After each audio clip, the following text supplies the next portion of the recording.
Well, let's liaise and make sure you know exactly what you need to do.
When was it called Festival Church?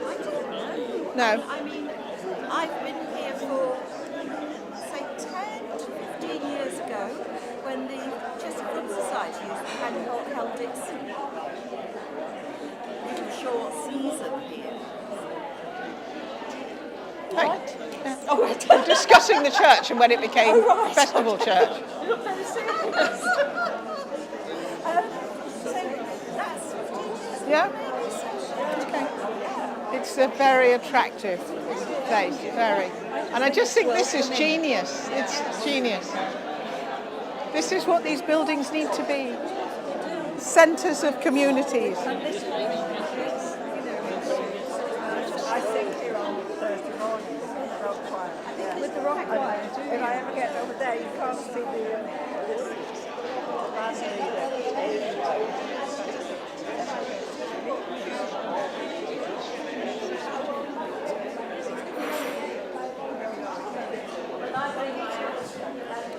I think we're on.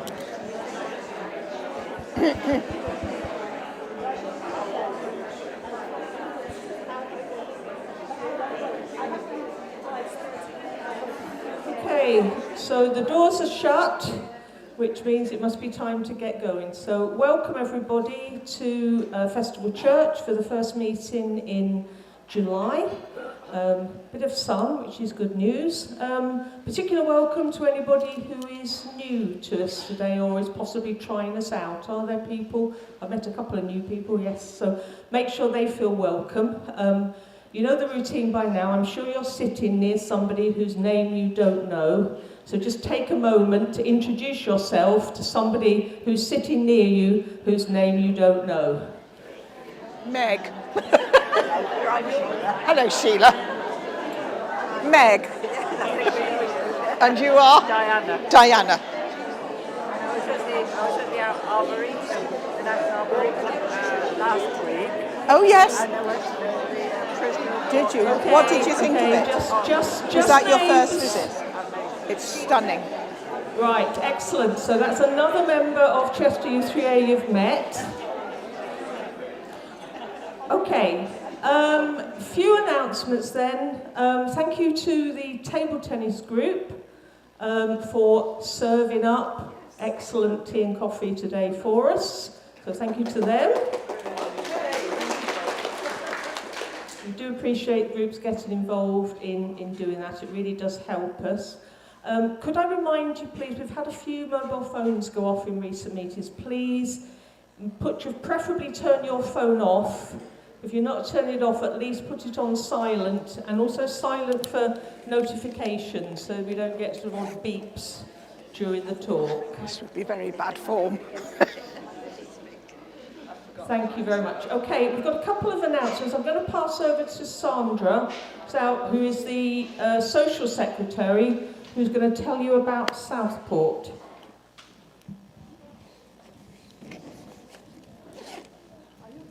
Hello everybody. Actually this trip is practically full, but there may be possibly a few spaces left. I have to liaise tonight with another list, but it's almost full, so you have to be quick if you want to come. Okay, it's £30. We've got special dispensation because we're u3a. And if you've got people paid up, do you need people to pay still? Right, if people haven't paid, do make sure you pay if you're in the room before you leave today, or your place, as you can see, may be given to somebody else. So please make sure you pay up. By the way, if you can't get on the trip or you want to go on a different day, there is a special offer on the website for the Flower Festival. And if you just put in u3a where it says promotional code, you will get money off anyway. So you can buy a ticket now, which you don't have to choose which day you go. Of course, you wouldn't go on the Thursday because there's a meeting at St Columba's then. But if you wanted to go, for example, if you can't get on the trip or you wanted to go at the weekend, at the moment the early bird ticket for regular mortals is at 25 and you can get it for 19. So it's worth looking now. If you plan to go to the festival, you don't have to say when you're going, but you can buy a ticket cheap anyway. You just put u3a in the box. Okay, Peter is our chair, and he wanted to say a few words about the Constitution. What a build-up that is. All I wanted to say is that next time we meet here in a month's time, we will have a short special general meeting in order to vote through a modest change to our Constitution. And just to try and clear up confusion, the Constitution is pages long. We are simply adding a clause to permit us, if we want, to run general meetings at a distance or in person, or more likely as a hybrid of both. So it's a bit of enabling legislation so that we could run AGMs in the future with people in the room and people on the end of a phone somewhere. At the moment, the Constitution does not permit that, and we're trying to just add a clause to allow that. So please don't be alarmed. It doesn't mean we're going to go entirely online. I've had people grab me by the throat and say, why are you going all online? And I'm afraid this is not true. We're enabling ourselves to be hybrid, basically. I hope it won't spoil your enjoyment of next month's meeting. I must apologise in advance. I will be in France.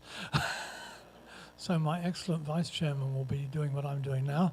But I trust you won't give her any hassle. Okay, so it only remains for me to introduce our speaker for today. Those of you who were at St Columba's last month will know I'm systematically inviting the staff of the Liverpool School of Tropical Medicine to come and speak to us.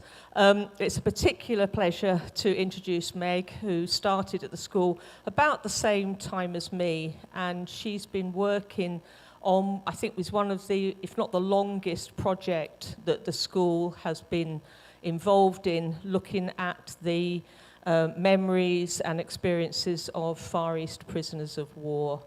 And I know she's going to be emotional and inspiring in showing you the experiences through art. And so it's a great pleasure to welcome to the stage Meg Parks to talk about the secret art of survival. Thank you, Meg. Hello, everybody, and thank you so much for this invitation.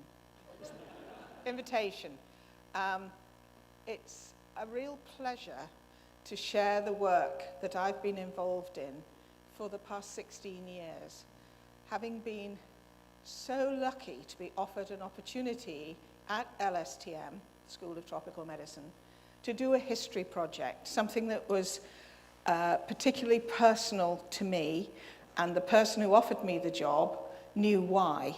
And I'll explain as I go on, in fact, quite soon, the next slide, how this has impacted on me. What I'm going to share with you over the next 50 minutes or so is a look at a part of World War II history that is still little known, or I would say acknowledged, in this country.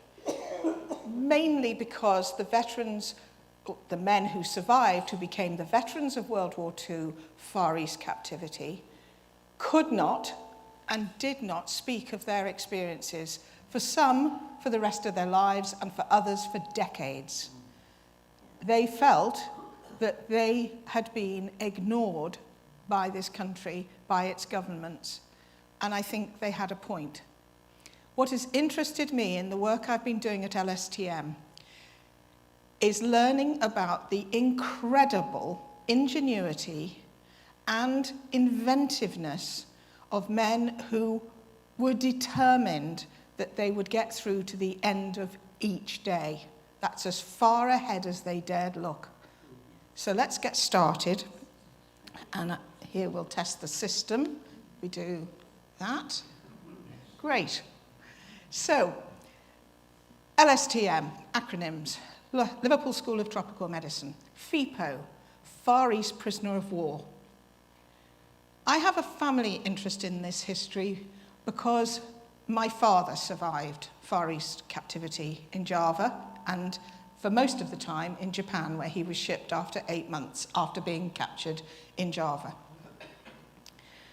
He became a doctor after the war. He'd been doing engineering pre-war. He'd met my mother at university in St Andrews, where Dad had grown up, and she had gone up to do medicine. They got engaged just after the fall of France, and then he went out east, and he didn't reappear for 5 years. He was determined when he got back, he was to marry Elizabeth. That was his first aim, and they did so within 2 months. And secondly, to switch from engineering to medicine, which he was allowed to do by the university. And he qualified as a doctor. After 4 years medical training, they gave him a year of science because of his engineering. He, somehow or other, managed to put behind him those dreadful years of captivity, and he got on with life. It wasn't until his retirement that things started to unravel a bit, and then quite a lot. And I witnessed this as I grew up into adulthood, and I settled down, had my own family. We lived close to Mum and Dad, and I was close to them both. But it was really tough. It was very hard. One of the things I found out at the end of my teens was that Dad had kept diaries, and I had an abiding interest in trying to understand those diaries. So I got to talk to him over the years a lot. He didn't always want to talk, and he made it very clear if he didn't. LSTM came in when Dr. now Professor Jeff Gill, who had been a patient, his family doctor was my dad, had been a patient of his growing up. He heard that I had published Dad's diaries. I'll come on to that in a minute. And he offered me the chance to work with him, just briefly for a year, part-time, to conduct an oral history study interviewing surviving Far East veterans. This was from 2007. In 2007, I joined him. He offered me the chance in 2006. And within a couple of months of me starting that work, he offered me the chance to do a degree, an MPhil, postgrad, which came out of the blue. I had no idea this was in his mind. I later discovered that that's because you become a research assistant, which means dog's body, and you do all the running around that he needed for his finishing off his PhD. So I got the gist of it fairly quickly. But that opportunity for me was just life-changing. I didn't have an academic background of any sort, and I make no bones about it. I was practically minded, I did nursing, I had a family, etc. So to get the chance to do something, and as he said, get something from it yourself, which is what I did. And during the course of that MPhil, I looked into the medical ingenuity in captivity, something I knew very little, if anything, about. And that, for me, was a gear change. And that's what I'm going to show you today, through the eyes of the people that I discovered in my second major study, which was after I'd graduated, and that is looking at the artwork of captivity. So you're going to see a lot of artwork just now, and most of it has been done by people who were not trained artists and were not recognized as artists.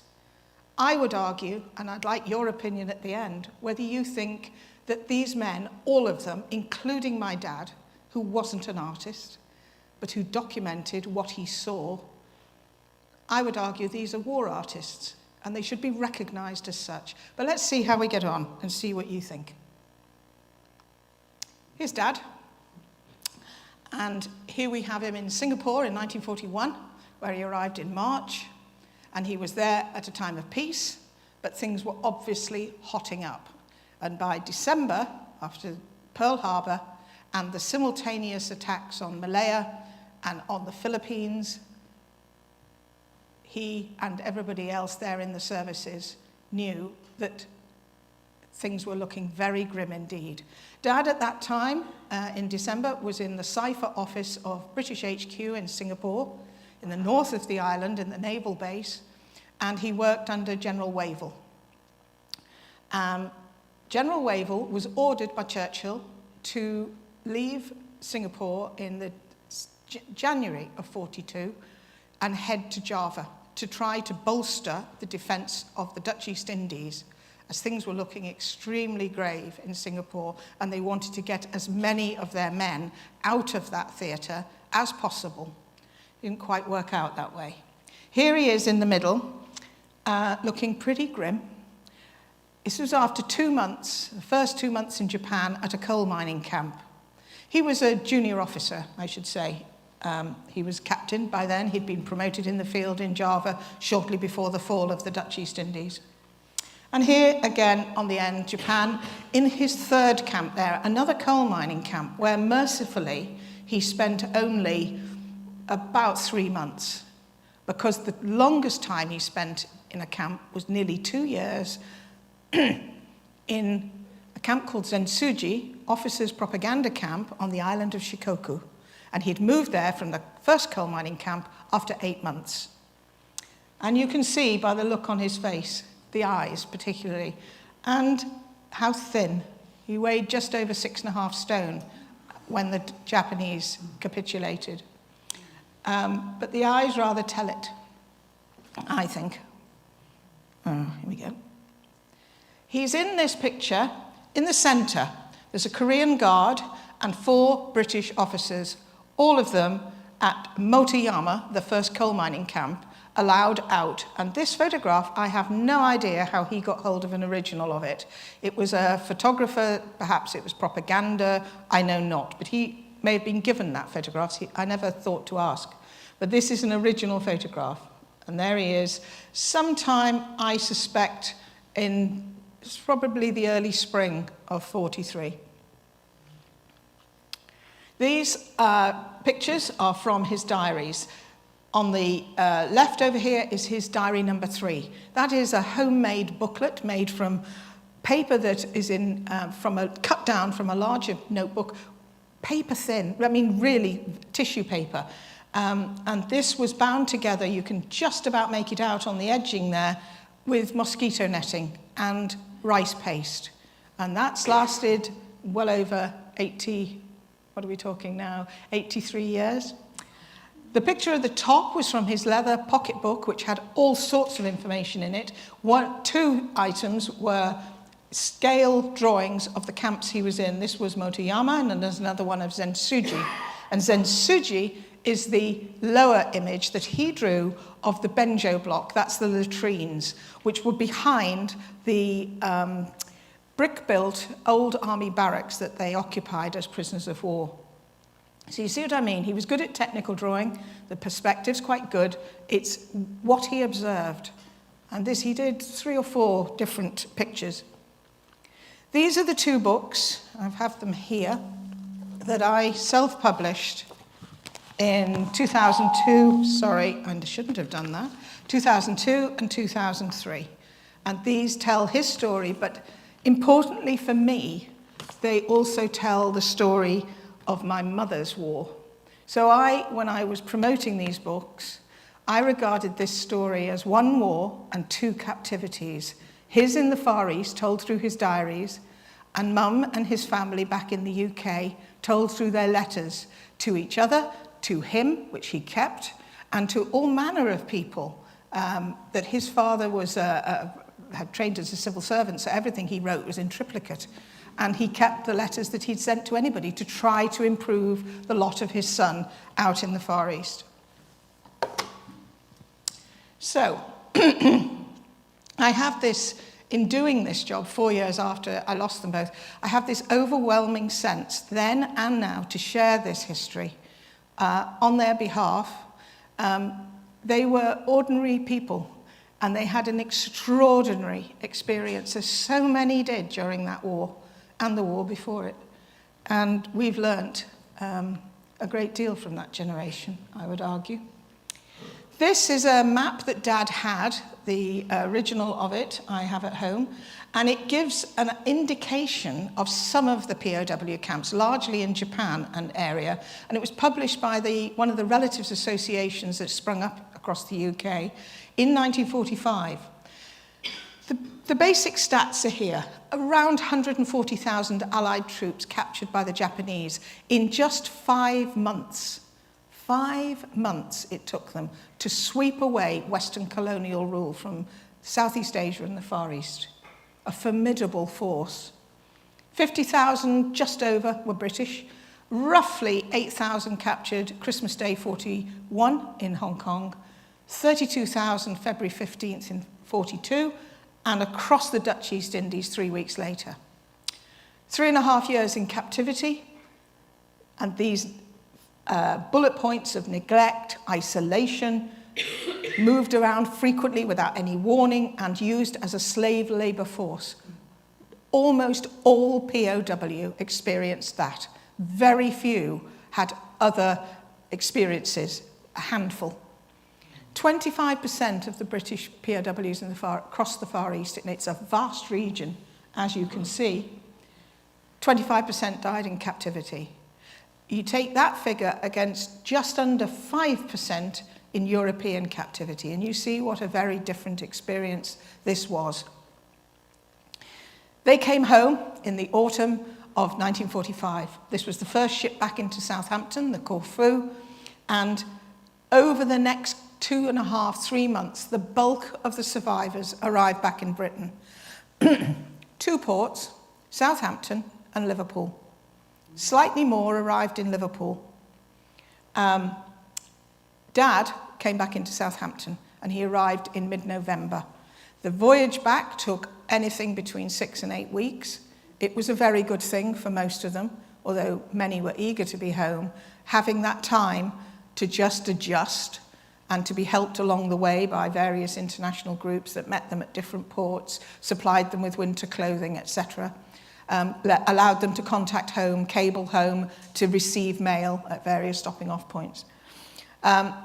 Incidentally, just within weeks of these men arriving back across the north of England, whether they came in through Southampton or Liverpool, the very sick men started to make their way to LSTM.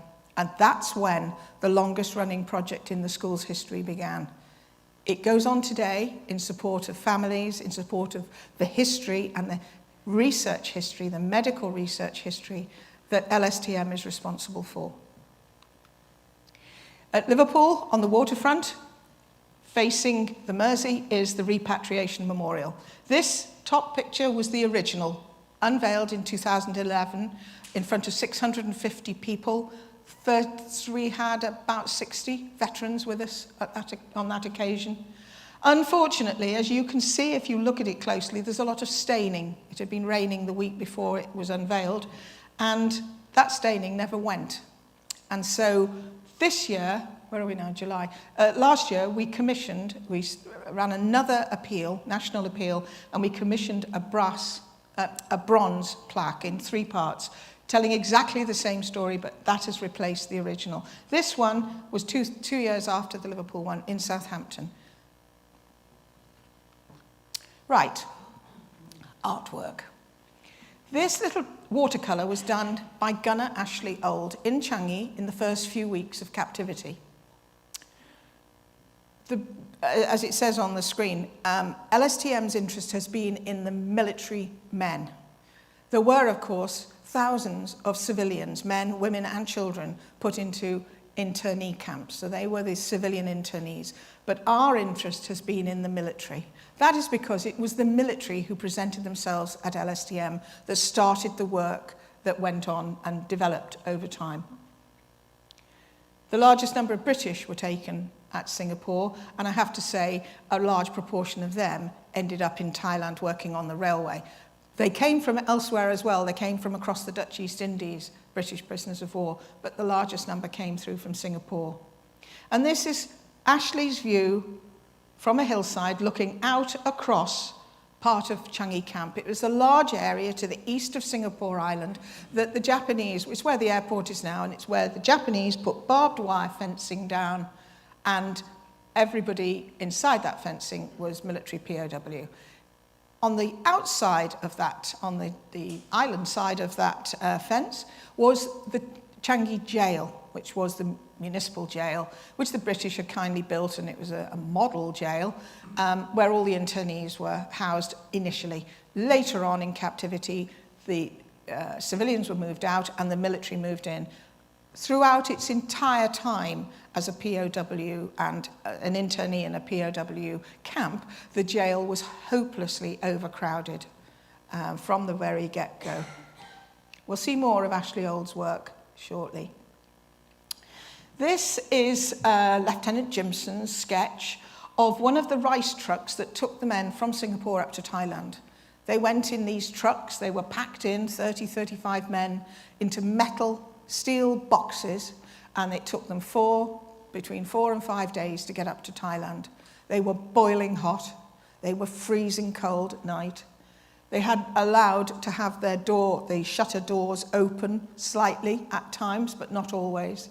They had food chucked in at them, and they had to use a bucket in the corner in each one of them. And then when they stopped periodically for the train to refuel or to take on water or whatever, they could then empty. Conditions we can't even begin to imagine. But men also were transported by ships.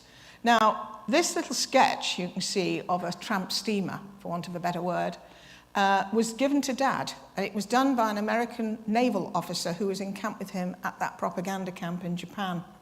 And that shows the kind of vessel that took POWs from Singapore all the way up to Japan. They went from Singapore down to Sumatra, across to the Celebes Islands, across the Dutch East Indies. These were the cargo ships that plied trade around the coastal areas of Southeast Asia.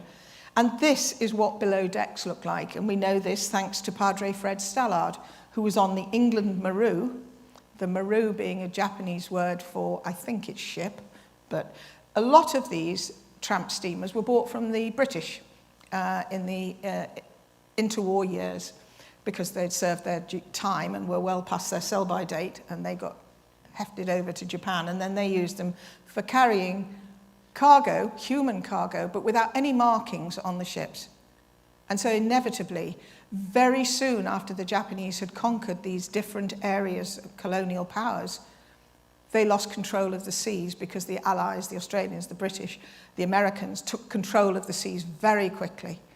And they were busy taking out Japanese supply lines. It was quite simple. They didn't know initially that they were packed full of men. They did know in the end, but they didn't know which ones were. And it was war. So you can imagine there were several thousand lost in drownings.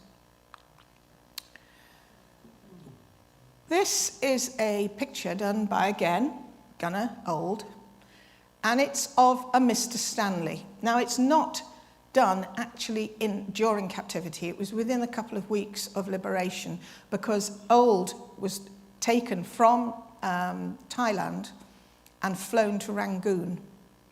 And in Rangoon, the surgeon that he'd worked for in camps in Thailand asked him if he would be willing to stay on for 3 or 4 weeks to record the cases coming through the hospitals in Rangoon, which had fallen earlier in the year. I think Rangoon fell April or May 45. And what this illustrates so beautifully, and we'll come to it again later on, is malnutrition and the capabilities of this artist. The most common tropical diseases the men suffered from: malaria, dysentery, cholera, beriberi, tropical ulcer, we'll come to that soon, and all of them suffered to some degree, and many to a dreadful degree, from the effects of gross malnutrition from the beginning, from the very beginning. Now, what would you hazard to guess this was? It looks very much like a cookhouse. Well, it's a drawing by LJA. Here's his moniker at the side here. And LJA was Flight Lieutenant Leslie John Ordus. He was a botanist, an academic, University of Wales, Cardiff, and post-war University of London. A botanist, a specialist.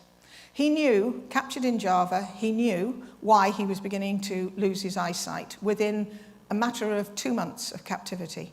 He knew he was missing vitamin B, and if he didn't do something about it, he would go blind. He also knew why men around him were suffering from what they called electric feet, peripheral neuritis, caused by the effects of vitamin B deficiency. So Ordus, who was a gifted cartoonist and a gifted watercolorist and an incredibly gifted botanical artist, he devised with a Dutch scientist colleague in Java, secretly, how to produce vitamin B. And they did it in a little shed in a vast transit camp where they were not noticed. They managed to get away with it. They had one of the Royal Engineers working with them, and he built them a Bunsen burner. They got gas to be able to use that, and they developed the process of making yeast. And yeast was given as a Marmite-type supplement to all the men that they were in touch with in that camp. They then split up, the Dutchman and Ordus. They went different ways. Ordus was sent with 2,000 RAF men out to the Molucca Islands. We'll see more of that in a minute. And the Moluccas are now the Celebes Islands, very remote. They were to build 2 airfields, one on the island of Ambon and one on the island of Haruku. And this is the yeast production hut on the island of Haruku that Ordus ran. And he got permission from the Japanese commandant because the Japanese soldiers were suffering dietary problems as well because their supply lines were being blown out of the water. The islands are coral islands. They They don't have a lot of vegetation. They weren't good for growing food. And this is how they managed to keep people alive. Having said that, 2,000 men went from Java in 43, late spring 43, and 650 returned 14 months later. The rest died on those islands for all the reasons that I've mentioned so far, disease, malnutrition, but they also died en route back to Java and were buried at sea. It is a quite horrific story. But this looks rather like the sort of picture you'd get in a travel magazine. This is the view from the shoreline by the camp on the island of Haruku, looking out at the terrain and the islands nearby. It was painted, this watercolour, by a medical officer, Flight Lieutenant Richard Philps, in 1944. He painted about 9 small A5-sized watercolours. They must have been a terrific release for him, because he and a couple of other doctors were the only medical officers with that party. And they were trying to keep men alive, and they were making life and death decisions every day. As young men in their early 20s, some in their teens, a horrific number of young men died through neglect and the ravages of disease. And this man, he's left an incredible legacy. Not least is his little carved kingfisher. I'm not sure if you can see this. I'll get right back. The little carved kingfisher was made in the first camp he was in Java, out of a material called bastard teak. Very, very, very strong, very difficult to work with. And he carved this little kingfisher, and his daughter still has it. And he was an amateur boyhood ornithologist. One of the things many of the men explained to me at interview was you could look at birds because they could flutter in and out. They were there. Nobody can prevent you from doing that. And those who had a keen interest, then this became another sort of lifeline. This is what looks like incredibly clean camp, but the buildings to the right, as you can see the Red Cross, they're part of the hospital huts. Distilled water was essential for medical purposes, and they made stills in various sizes, in various ways. Stills that, this one was by Jimson, and it was for the Chunkai Hospital camp up in Thailand. The quote here is rather nice. This is from one of the famous British artists, FIPO artists. You'll know Ronald Searle, I'm sure, and St. Trinians. Well, Ronald Searle was one of them, Jack Chalker. There were about 7 or 8 very well-known post-war, exhibited their work or were able to speak about their work. And so when I started studying it, these were people that we learnt about. I learnt about very quickly because their illustrations are in publications. Jimson, not so much. That is a distillation unit. They can produce pure water, distilled water. They have a byproduct of alcohol that became an antiseptic to use for sterilizing instruments. These are the ways in which they also could use it to barter with the guards who foolishly would drink it, the alcohol, in exchange for getting them bits and pieces they needed. And that went on and is documented in diaries, etc.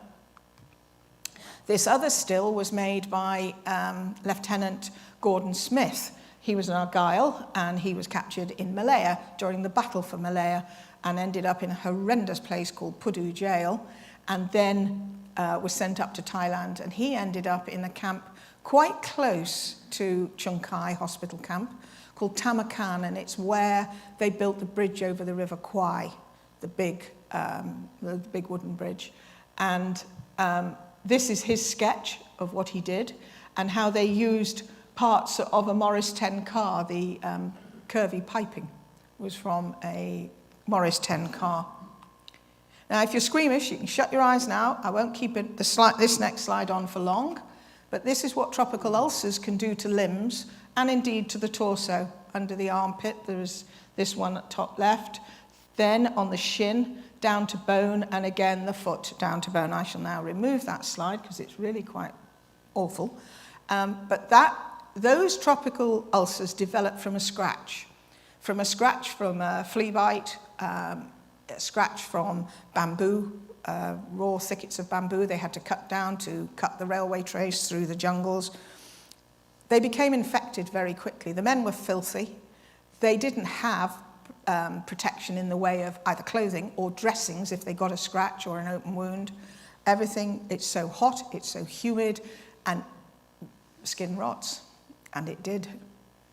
And this problem assailed men across captivity, perhaps not so much in the north, Japan, Korea, maybe some who'd arrived from tropical areas, like my dad did, with something that then could not be cared for, and they were made to work. As long as they could put one foot in front of the other, they were out, no matter what was happening to their legs, until they physically couldn't move. Cleaning wounds, we've got an illustration here done by Jack Chalker of saline drip.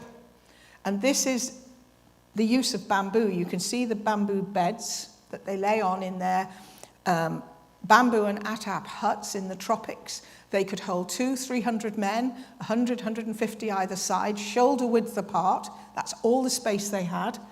And here's a guy who's obviously got one of those shin ulcers developing or developed. And Jack has shown us the different uses. Bamboo is everywhere across Southeast Asia and the Far East. It's an incredible material, and they used it. They learnt from the locals what they could do with it, and then they used it. So the engineers, the woodworkers, the people who were good with their hands, created things to help their life in captivity. So a bamboo tripod, a bamboo leg rest. What maybe isn't quite so clear is a bamboo spigot. And the spigot allows the water to drip, not pour. Really important if you want to just drip away with a saline solution made from rock salt and distilled water and try to clean that wound of all the exudate and all the rotting material that's there. And you can see the flies he's also put in, which were ever present. So these bamboo spigots and needles, as we'll see in a minute, were engineered by chaps who knew how to engineer things. And they took a piece of bamboo shoot, which is a new length of bamboo coming off the main stalk, incredibly sharp. They tore you to shreds. But if you took the pointy end and then you bored through it in such a way that you created a drip, not a rush, then those things could be made. And then you could join things together, and they did. So this is a fascinating insight into the inventiveness of these men. Curettage, they used sharpened spoons to actually scoop out detritus. Carnivorous fish, we'll see that in a moment. And maggots, they used larval therapy, and they used it effectively, wrapped up in banana leaf, and tied on and kept. I mean, it doesn't sound nice, but they use it these days too, and it is effective. Fish therapy. One of the chaps I interviewed described this in great clarity. It wasn't a great idea to go swimming in rivers in the tropics. Cholera was ever present. But if you immersed yourself, the nasty little sores and things that you develop from various different conditions or infestations, these little fish would nibble them and clean the skin. And it was effective. It wasn't so effective if you swallowed the water. Here's curettage. This is cleaning out a wound with a sharpened spoon. Again, you can see the proximity of the men in this long bamboo hut. You can see a chap standing, walking along on crutches. He's lost his lower limb. That will have saved his life. They did that operation at the end of one of these huts in Chungkai. They had an operating theatre draped with mosquito netting. We'll see a picture of that in a minute. And this guy, Gunnar Will Wilder, who drew this sketch, was one of those artists who came to the notice of the Japanese. I should have said right at the beginning, diaries, drawings, sketching, any form of record keeping, utterly forbidden. If you were found with it, then you paid a very heavy price. So anybody who did this work kept it hidden, except in the first few weeks in Changi, the main camp, when the commandant decided to ask the prisoners if they would like to enter a competition and have an exhibition of works, things they'd made, things just to focus them. This was a rather enlightened commandant, I'll have to say, and none of them lasted long. They were moved very frequently. But that was when Will came to the notice of the commandant, and he was then commissioned by that same officer to then officially record the building of the Japanese memorial built on Singapore Golf Course. So that's, Will Wilder came to some significance because he was able to wear an armband that gave him permission. Didn't matter anything in Thailand when he was up there. He was doing this quietly. Here we are in that operating theatre I mentioned at Chung Kai. You have the surgeon looking across at his assistant, who's slightly got his back of his head to us. The assistant came from Wallasey. His name's Gordon Vaughan. He was a private. He was a telephone engineer pre-war, trained. He was one of these men who invented and created instruments for doctors to work with, solutions to problems. He was the man. He was also a first-class surgical assistant. You would never see two doctors working together on one patient. They didn't have enough doctors. They had far too many patients needing operative treatment. So this is how it worked. And Markovich, who was a Canadian experimental surgeon, Markovich held Vaughan in very high regard, gave him a tremendous testimonial because Vaughan had said he would like to train in surgery post-war. In fact, there's a footnote to that. He applied to Liverpool University when he got back, and they had no bursaries. He couldn't afford it without a bursary for medicine and then to develop into surgery. But eventually, about 4 years after they were liberated, he applied for and got a dental surgeon's bursary, and he trained and became a dentist in Hertford in Cheshire. A remarkable man who became a patient of Jeff's at LSTM towards the end of his life. So, again, you see the many, many uses of bamboo. These chappie at the head of the table is Captain Duncan, and he was an anaesthetist. Anesthetics could have been ether that was made by scientists amongst the men from various components. Please don't ask me what they were, but I know it's documented.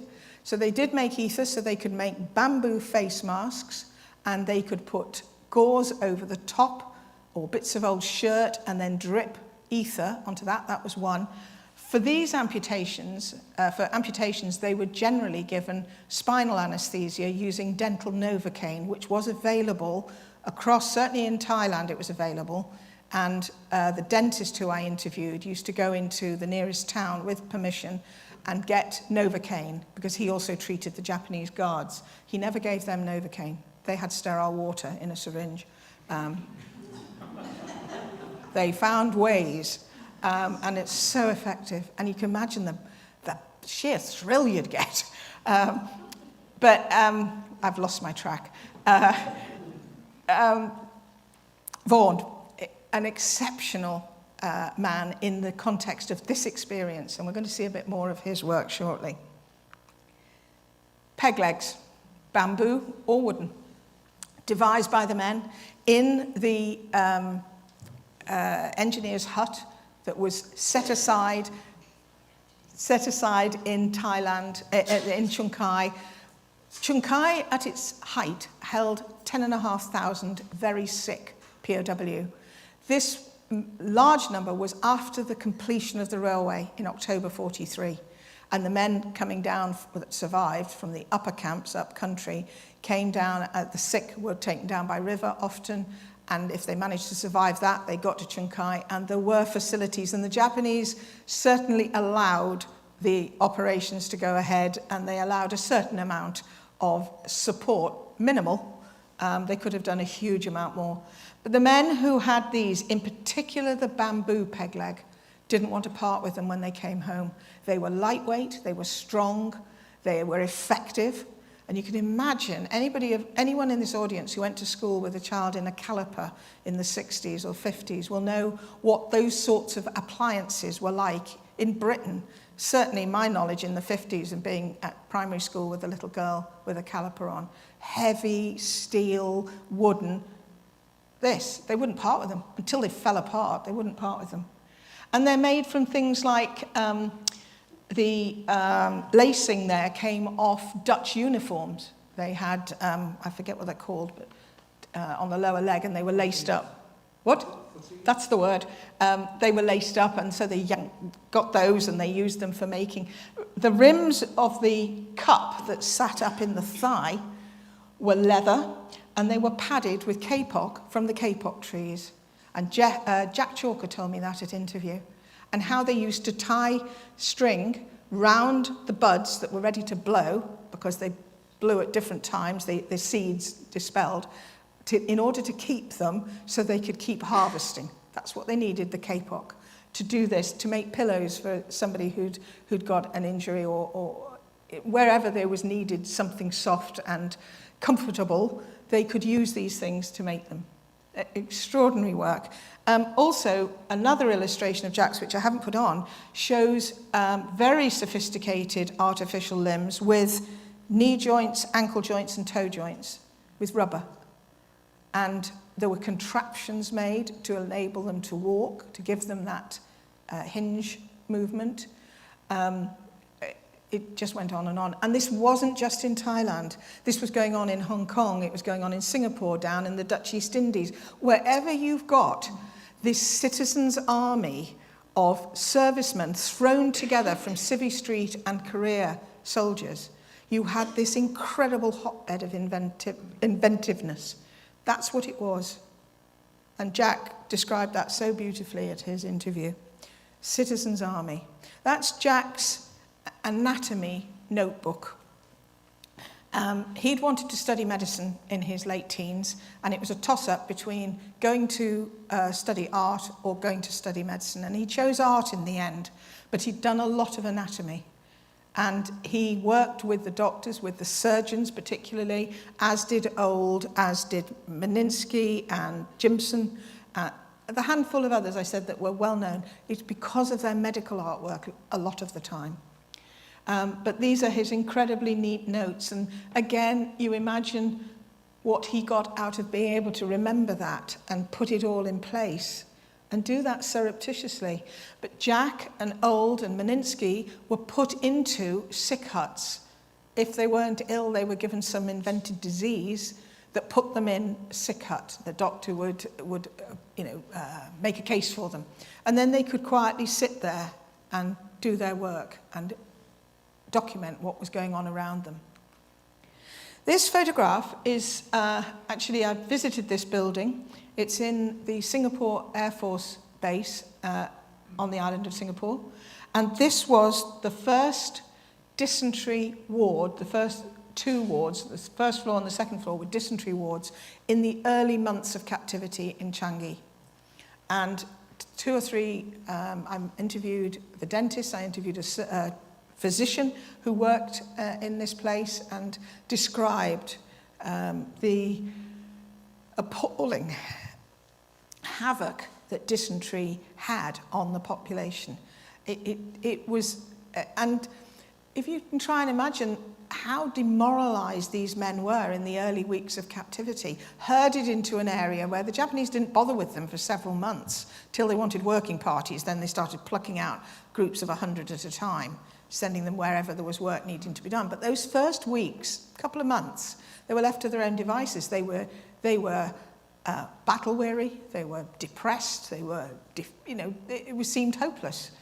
And men didn't bother with the niceties of going and finding a latrine. We can just imagine what that chaos led to. And the doctors worked closely with the senior officers to get discipline established very quickly once they saw what was happening. And that remained in the prison camps where more men survived than didn't. Those places were where you had that rigid military discipline in place. Didn't work everywhere. And there were many, many POW camps across the whole region that were very small, with no doctor, with no padre, just a group of men, no officer in some cases. They had to rely on the people who had got nous and skill and a willingness, a need to do something for their fellow man. Those are the people who were heroes, real heroes that were acknowledged by the men I interviewed. Interestingly, when they were interviewed by the authorities on their way home, and they put forward the names of 1 or 2 or 3 of these other ranks that had come and really kept people alive, they were told in no uncertain terms that they would need an officer to corroborate that information, otherwise they couldn't do anything about it. And I know this because I interviewed one of the men who wanted a chap called Joe Blythe to be so acknowledged by the country. And they were told that unless your officer can corroborate this, we can take this no further. Well, I've told you, it was just us 18. We didn't have an officer. We were dumped in a camp and left to rot. And it was Joe, because he'd been a Sunday school teacher in his teens. He had been a first aider. He was our doctor and our padre. And man after man after man that went into that interview said the same thing. And Joe Blythe did not get recognised, not by the authorities that were dishing out Empire medals, etc., etc. Not that Joe Blythe would have wanted an Empire medal, no more than Gordon Vaughan did, and he was awarded one. But he never acknowledged it. He never wanted. So, I digress. Incidentally, on the ground floor, in the last archway, was a doorway into a little chapel called St. Luke's Chapel. And one of our unknown, not well-known artists, a chap called, it'll come back to me, I've just gone off piste here, painted 5 scripture murals around the wall of that little room. And they're so beautiful. The simplicity of the illustrations was so beautiful. Men in their diaries acknowledged them, recorded, mentioned them. In the 1960s, the RAF had taken over this base afterwards. It had been their base. They went back to it and they painted over them. The walls went white. And then in the 60s, somebody was refurbing the room and took away some paint for some reason, and there were pictures. So they cleared the room, they got them back, and they found him, Stanley Warren, and he was an art teacher in southeast London, and they got him back to restore them.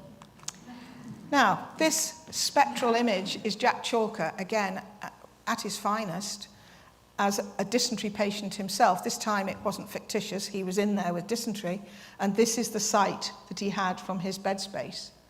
The skeletal forms, the appalling suffering of men sitting on what they called thunder boxes for pretty obvious reasons, these wooden bedpans. We can't smell it, we can't feel the heat. You can just imagine how appalling that was. And this is Gordon Vaughan at his height. This is a self-retaining ileostomy tube. An ileostomy, as I'm sure everybody knows, is part of the small bowel brought out through the abdominal wall to allow the large bowel to rest, maybe post-operatively. It could be for any number of reasons. And ileostomies leak liquid fecal matter. So it's higher up in the digestive system, so it's not a formed stool as a colostomy is. They had patients who had appalling dysentery, chronic dysentery. They were dying. The dysenteric ulcers are in the large bowel. And so in order to give them a fighting chance, Markovich said, we need to do an ileostomy. And they tried, having done one, they tried to use Dutch water bottles as they were smaller and more compact than the British issue. They used those and they strapped them round, but of course there was no seal. And so this liquid would leak and it wasn't satisfactory, they weren't working. And this is what Gordon Vaughan came up with. And he gave this illustration, which he didn't do, but he did write the words ileostomy tube on the top there. He also gave alongside it 2 typed pages that he had typed up in December 1943 about how this works. And he gave those to Jeff Gill at LSTM. And what you've got is a piece of Paul's tubing, which is large bore rubber tubing. Don't know where they got it, but they found some. They then got a Durex. There were a lot of Durex. There were an awful lot of Durex in Singapore, and they took them with them. And as Jack described, you could make pillows with Durex. You could pack them with Kapok. You could do all sorts of things. Here, Vaughan takes one and nips off the end and puts it over the end of the pulse tubing and then ties top and bottom with some sort of thread. Underneath that, he slides a hypodermic needle attached to tubing, stethoscope tubing, around and clamped off there. And they make another clamp here, bigger, that will go on the end of the pulse tubing, the other end. So when you've got the stoma, you feed the balloon end in until you can no longer see it. You then insert the needle, well, you've inserted the needle, you then inflate the needle with a syringe full of air until you can pull on that and it won't come out. It's quite simple, it's like any catheter. It's a very simple mechanism. You then remove the needle, remove the stethoscope tubing, and you put this clamp on there, and that sits on the abdomen, lower abdomen. And then that man, should he recover from the enormity of the surgery and be able to manage, he can manage emptying that himself. He gets a little bit of self-respect back. It's perhaps not very pretty, but it's keeping him alive. These operations were done in Chunkai, in Tamakan, and in other areas. Because they worked, and when these men who survived, if they got to the end of captivity and came home, these operations could be reversed, as they can do today. It's pure genius.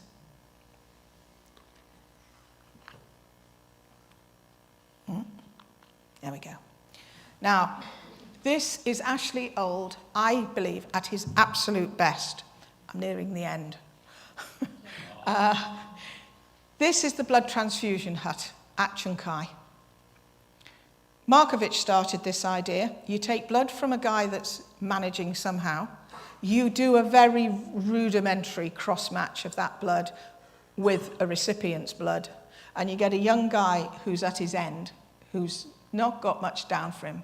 And if you can give him a pint or so of his blood, you might just boost this one. It worked in a lot of cases. When it didn't work, it was because it was too late. It wasn't through mismatched blood, because they had a microscope and they could do the very rudimentary thing of putting two lots of blood together and see what happens. I know it sounds very crude, but it worked. This chap here, I interviewed Gordon Smith. Now, he did this job at Tamakan camp, 4 kilometres away. So he told me what this man is doing. He is using a homemade bamboo whisk that the recuperating men in the camp were making by the dozen once this kicked off. He is taking blood from this chap through a stethoscope tube from a cannula, dripping it into a vessel that he could have sterilised in the homemade steriliser with the homemade fire underneath, charcoal burner, and 4 or 5 minutes of just twisting a homemade bamboo whisk until the fibrinogen clot in the blood is wrapped itself around here, and you can chuck that. And then you've got, serous fluid to pour into an upturned Japanese beer bottle with the base knocked off. That's what you're looking at. That then is delivered via a spigot, bamboo. Down here, there is a rudimentary flow rate clamp, little clamp there. But what they've got in the arm of the recipient might have been a bamboo needle, a cannula, made in the same way as the spigot, only longer, bigger, and into the vein. You couldn't afford for that blood to rush. It would tissue in the arm, it would waste the blood, it would be hopeless, over. So you had to do this at a drip rate, which the spigot would allow, and also the flow rate on the little clamp.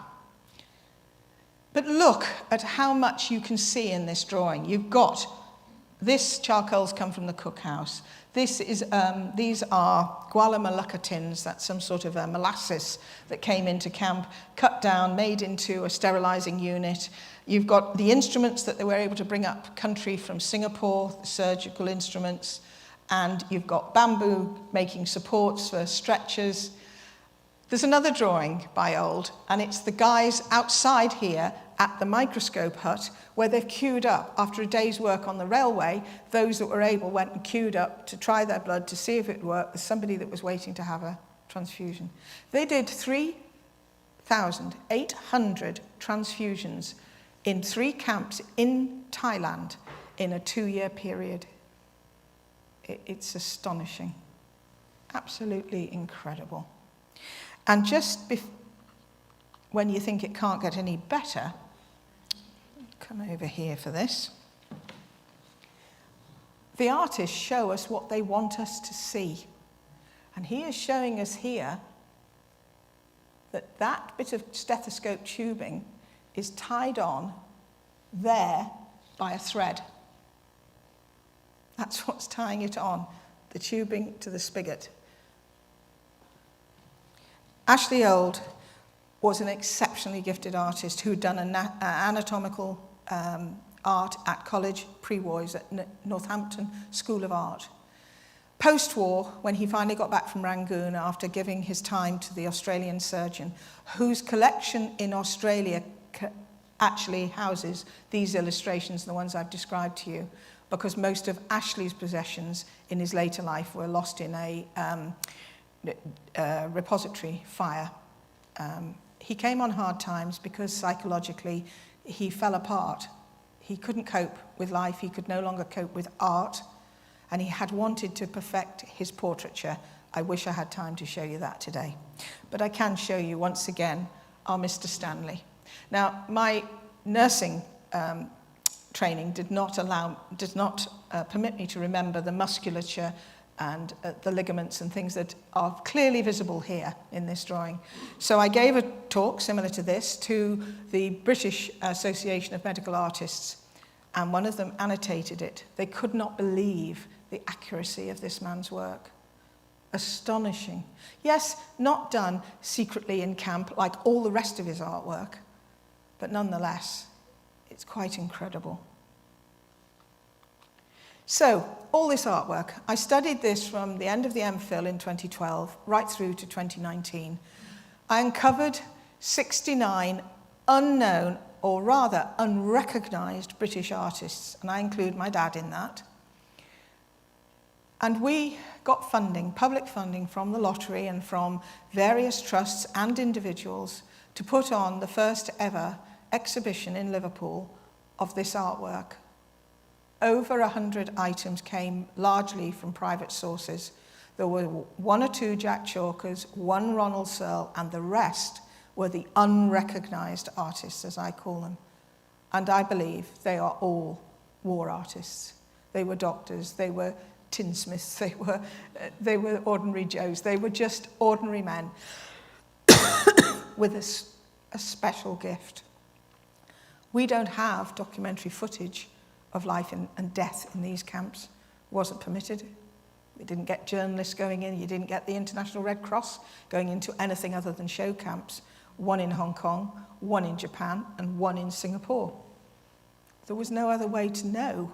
And this artwork allows us to see what those men saw and allows us to get an insight into the men who drew beautiful things. Jack Chalker could have filled a whole art exhibition with just his pictures, watercolours he did, of the flora and fauna of the jungle. He was captivated by it. He said it was the artist in him, the colours. He couldn't believe it.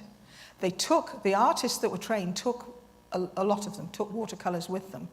Others crushed beetles, used the stuff around them. Ashley Old, if we go back, this colour, this rusty red, is laterite clay, which is all over Southeast Asia and the Far East. Red, rusty red clay. And he used that ground down and mixed with water. We have 3 books. This is not a book hard sell, but this is my MPhil study, the voices of the men I interviewed, and incidentally 10 of their wives, or widows, that I wanted the women's perspective on these men's long-term view of what they had been through and how it had affected their lives. There's also a book, Jeff's PhD, which was published in 2017, Burma Railway Medicine. Both these books have been written for the ordinary man in the reader. They're not written as academic tomes. They're written with academic rigour, but not incomprehensible language and endless footnotes. And then finally, Captive Artists, which regrettably never had the launch it should have had because COVID intervened. Our wonderful exhibition of 8 months at the VG&M in Liverpool was curtailed to 4.5 months. But then we all suffered that, everybody. So we have these books. I think that's my last slide. Yes. So we're there. Thank you all so very much.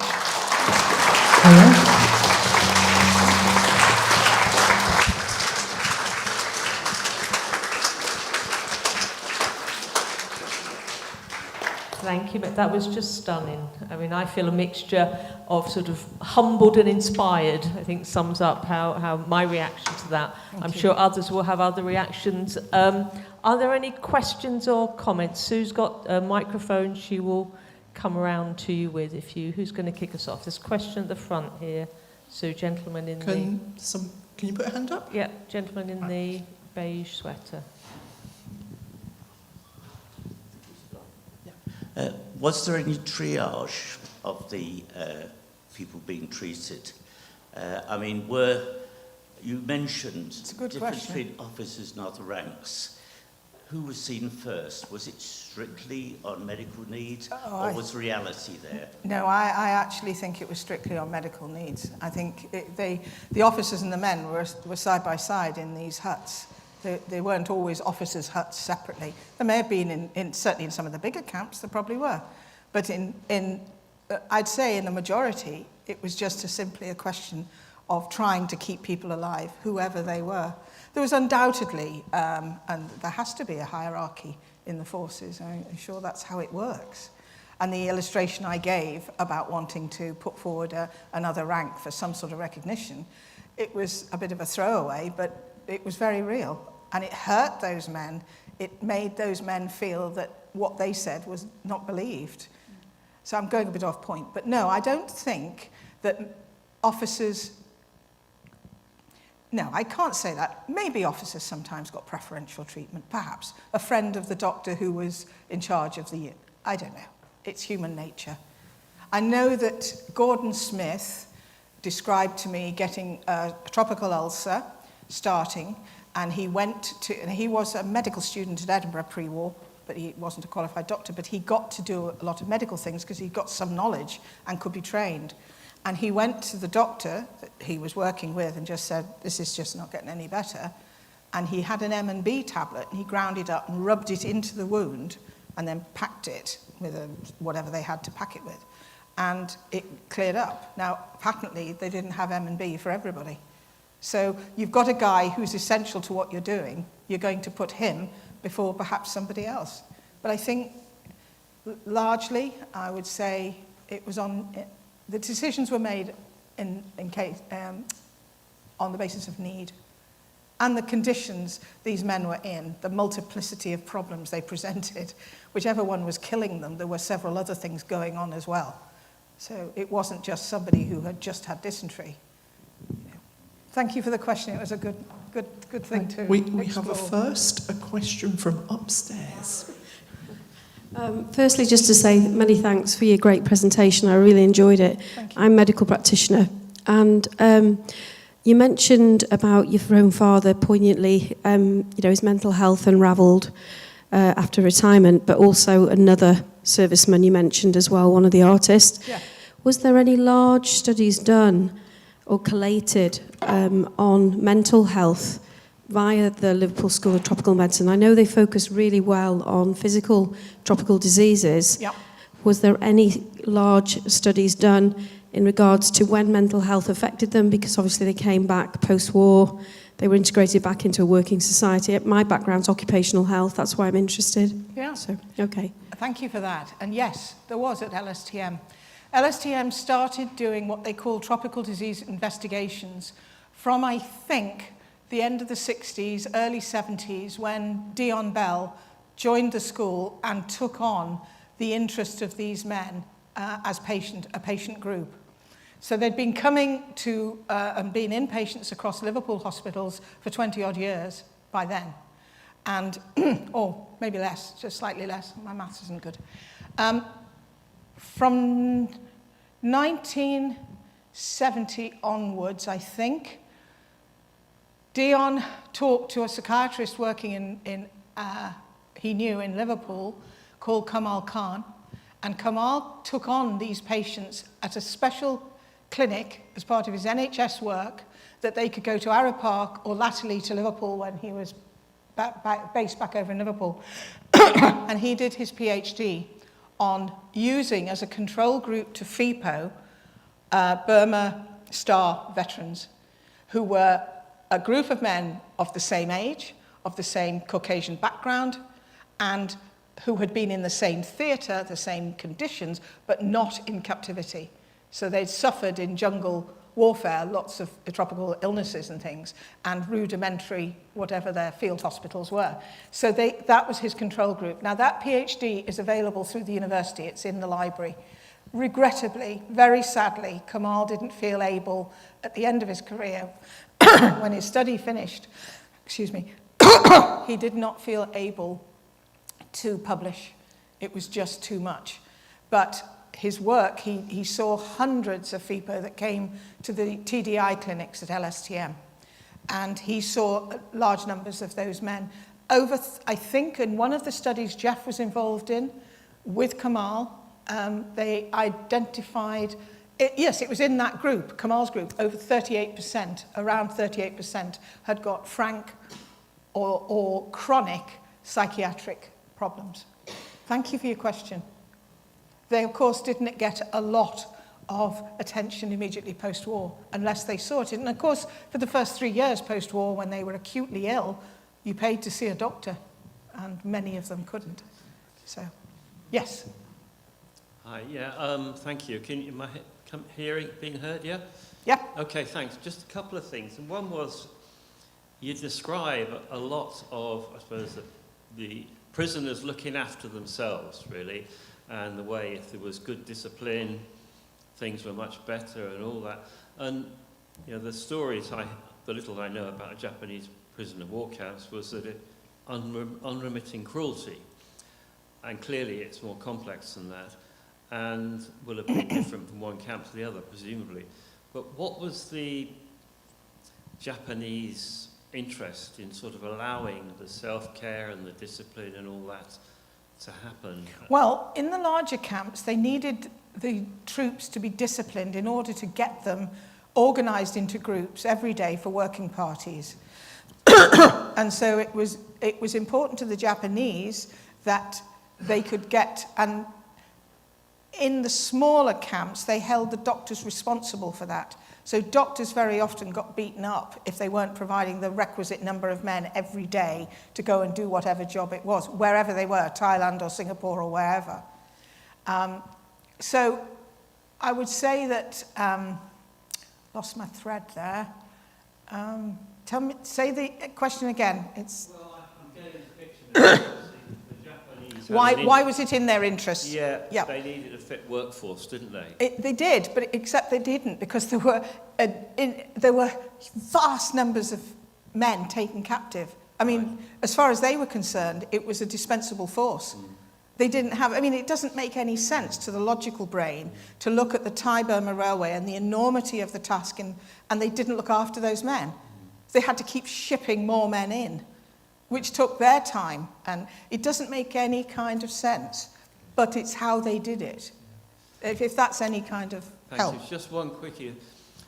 We're friends with Japan now, aren't we? Has any of this story been turned to face the Japanese people?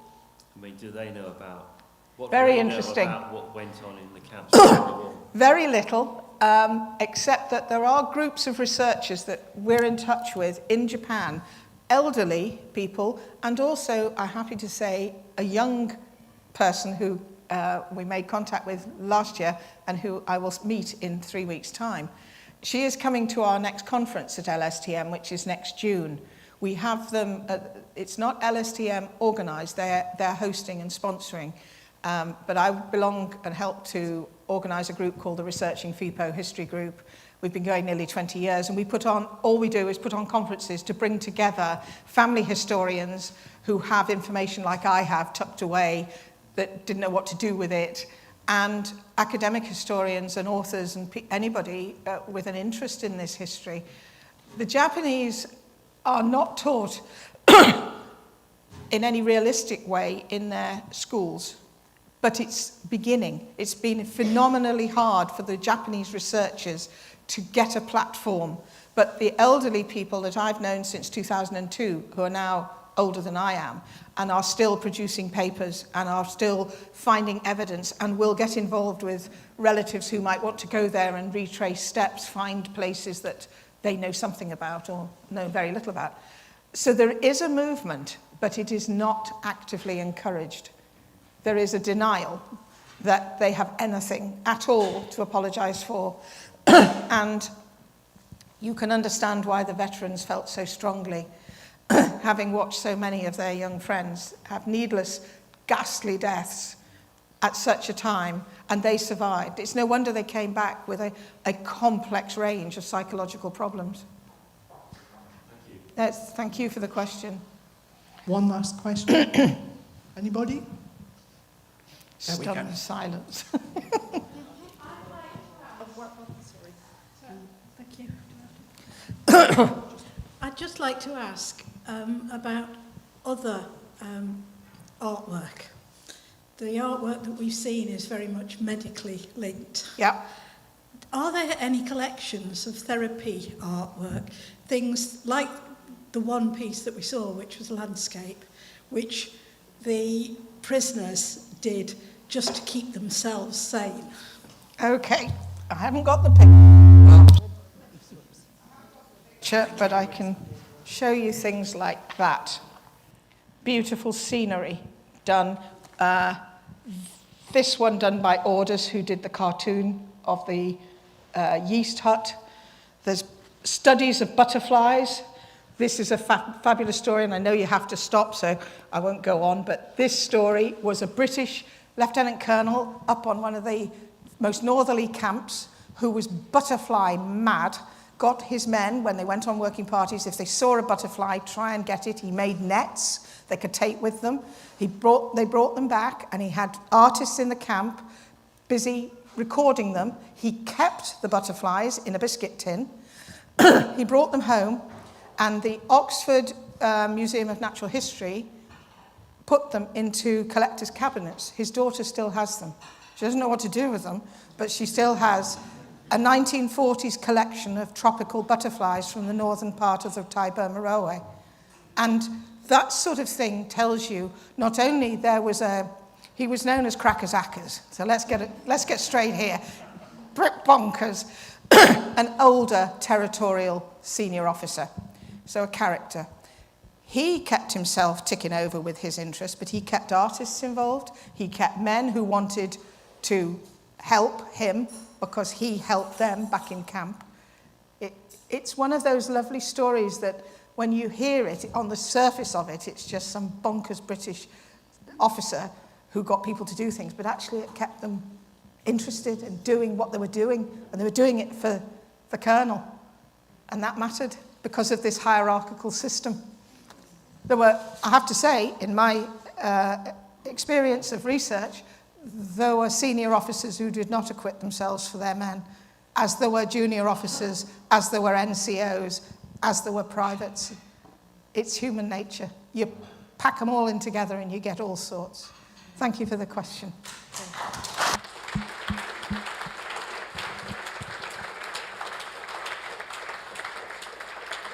Okay, I mean, it's a shame we have to stop because I'm sure we could go on for a lot longer. Thank you so much for coming, Meg, for sharing with us your fantastic, inspirational, emotional, humbling stories about it. And I hope your research, I know, will continue because I know how important this is to you and the rest of the FIPO community.